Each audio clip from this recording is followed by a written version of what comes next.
Hey genealogy queens, so I am back with the video that I had promised, and as you can see by the title, no, I am not joking. This is the story of me growing up and living with a sister who was born with HIV/AIDS. Now, I don't think about this often in the way that other people would think about it, because the fact that I grew up with her and I knew about the situation. It wasn't something to me that was like, it was important, but it wasn't like something that most people would think about. Like, some people would be like, oh my God, it must have just been so, you know, crazy to be living with a sister with HIV/AIDS and to have that story in your life and stuff. But to be honest, I mean, to me, it was normal. It was the norm. I mean, I grew up with her. I had lived with her, and I got to, see what she had to go through and what she had to do with her having that disease and being born with it. Janie was, of course, and that's the sister I'm talking about. She was born with it. Her mother gave it to her inborn. I don't know how her mother got it. I mean, of course, we know how her mother probably got it, but I don't know the story about that. I was never told. Janie went through a lot in her life. I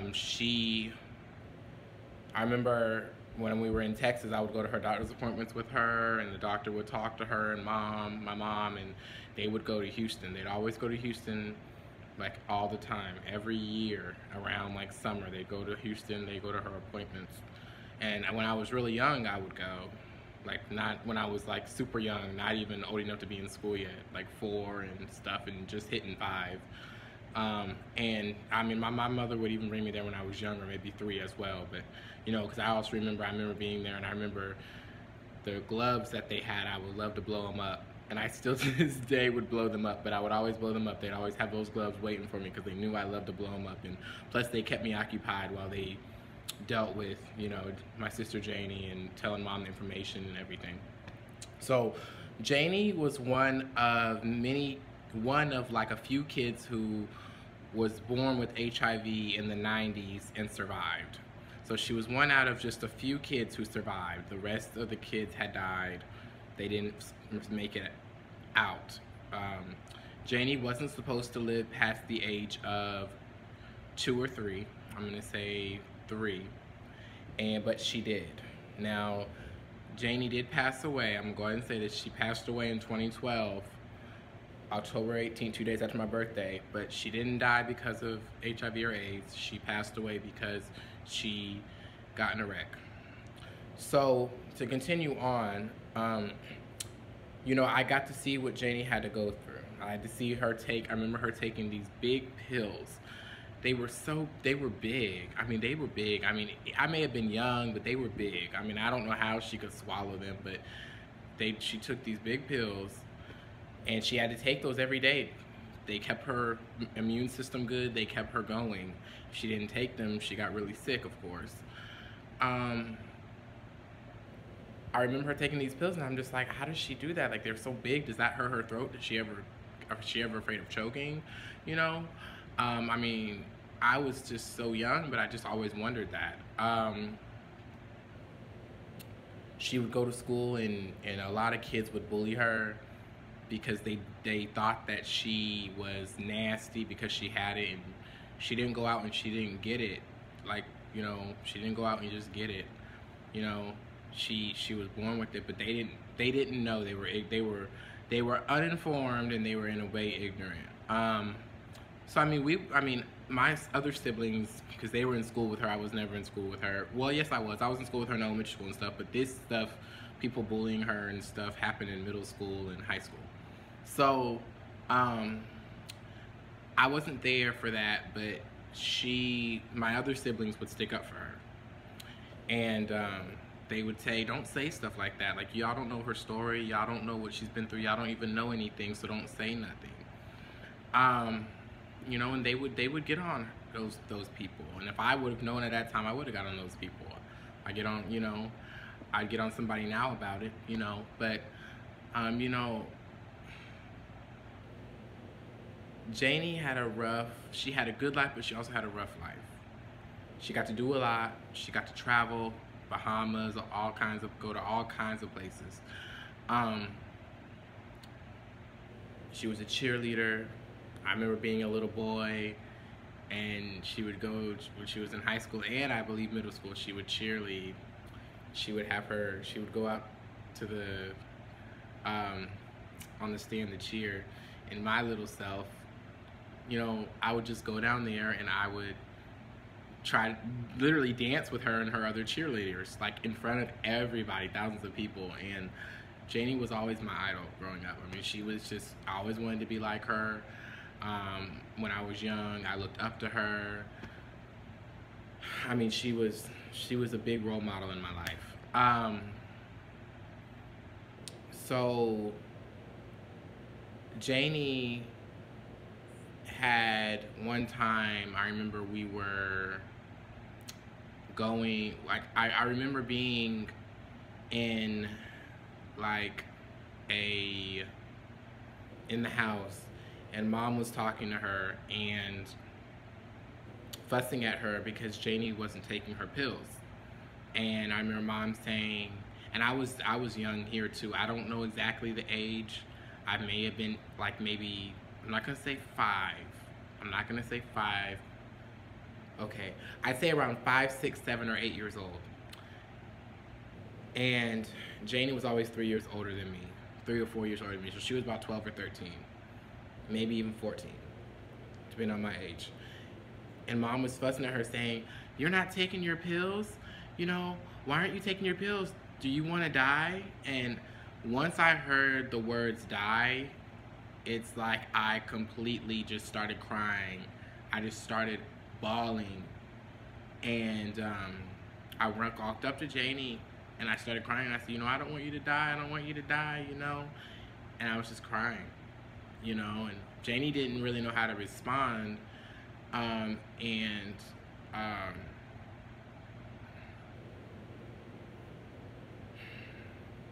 She didn't know how to respond, so Mom just said, you know, hug him back and tell him, you know, everything's okay. So I remember that like it was yesterday. And then I also remember one time, you know, my other sister fiance was saying that Janie had HIV/AIDS, and I guess I had forgot that she had it, because like I said in the beginning of this video, it wasn't something that I went about. I knew about it, but I guess I knew more about HIV at this time to where I forgot that she had it. So I was mad that Daddy had said that, and I went to Janie and I was like, "Janie, why is she saying that you have that?" And Janie was like, "Well, I do have that. I do, you know," and I forgot that she was born with it. It completely left my mind, and Janie just wasn't happy about that. And, you know, I was young. I could just completely slip my mind, and, you know, I remember that as well.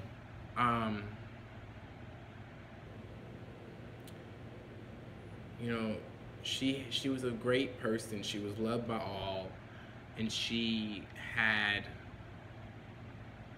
many successes in her life, and she had many people who loved her and still do and miss her. In this day, age, and time, when we talk about AIDS and HIV and things like this, and we have these people, a lot of gay men making videos about them catching HIV and having it. I've seen a lot of videos. It's important to have the conversation, but it's also important that we don't just prejudge people, because some people did go out and get it, and some people were born with it, and some people didn't always. You know, you don't just, some people get stuck by needles and get it, HIV. Some people get HIV by somebody else being unfaithful. Some people get HIV from infected, going back, I guess, to infected needles, bodily fluids, hitting a cut. There's a lot that goes into it. But mind that, I'm gonna stick on one thing, and I'm gonna say that, you know, with all these people coming about talking, you know, about them getting AIDS and HIV and everything because of not being protected, you know, it's important to talk about it. It's also important to talk about stories. You know, I grew up with a sister who had it. She was born with it, and I grew up seeing what she went through and the things that she had to do to stay alive.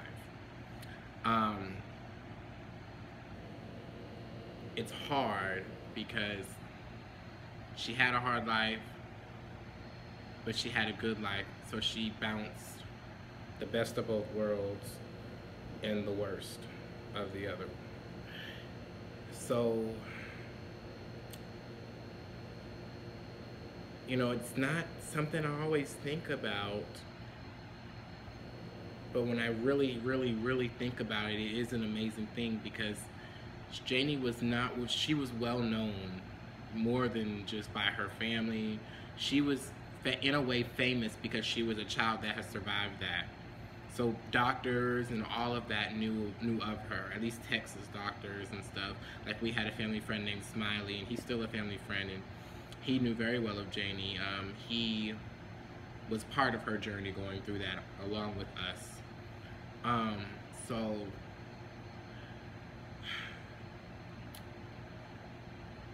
there's a lot that goes into things like that. And I remember recently when I had my HIV scare.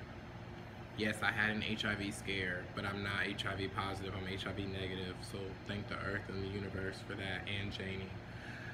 My mother sat me down at the table. This was before I was coming back here. And my mom told me, she said, Janie would be so upset with you to know all that, to have known all that your sister had went through, and to know how badly she had to fight. Why would you not make a better decision? And thinking about that, you know, it's not that I never thought about that. It's not that I never put those two together. But now that I really think about it, it is, you know, I was being a little careless. And this wasn't like careless, like I was doing it all the time without protection. But I, even one time, even just once, you're putting yourself at risk. So you just gotta make better decisions. And I have to make better decisions than I have, and it really has changed me in many ways. But the stigma of HIV and AIDS, the stigma of just that whole thing sticks in my mind every day. Not just because my sister had it, but because there are people out here getting it and people that have it that don't know that they have it. Paying also the pills to pay for this drug that supposedly controls your immune system, it's not very affordable. So if somebody was to get it and couldn't afford that, somebody like myself, I wouldn't survive it. So it's just things you gotta think about this stuff. And just like my grandmother says, people don't think about the what ifs. They don't think about what if this happens, what if that happens. You gotta think about that, and you gotta understand. Janie wouldn't want me to have HIV/AIDS. She would not want me to have that. And she'd want me to be careful and make sure that I'm okay, so that I don't have to go through what she went through. So I'm very proud to say that I'm HIV negative and I'm doing fine. And I just wanted to spread this story because it's important that we are mindful of stuff like this, and that we take precautions, and that we do what's best for us, and understand that putting ourselves in danger when we can avoid that danger, it's just a silly thing. So I thank you guys for watching this video and paying attention, and bye.